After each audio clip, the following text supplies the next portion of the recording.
Shushuna Pro Beats. Rosie, ndiri numundi ne noise, sanichira pa voice, dzikama.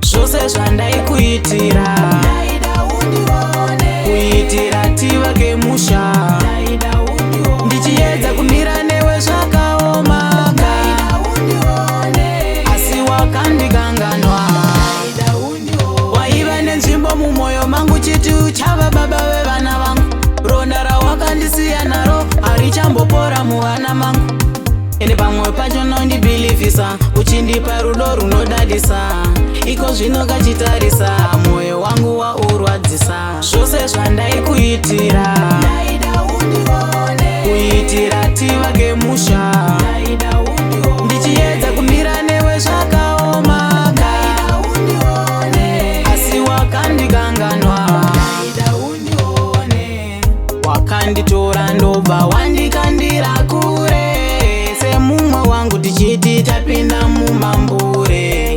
usamboziva uchandidzosa kumashure, zuva ranhasi ndati regai nindizvidure. Zvose zvandaikuitira, ndaida undione, kuitira tivake musha, ndaida undione, ndichiedza kumira newe zvakaoma, ndaida undione, asi wakandikanganwa, ndaida undione, waiva nenzvimbo mumwoyo mangu chiti uchava baba vevana vangu.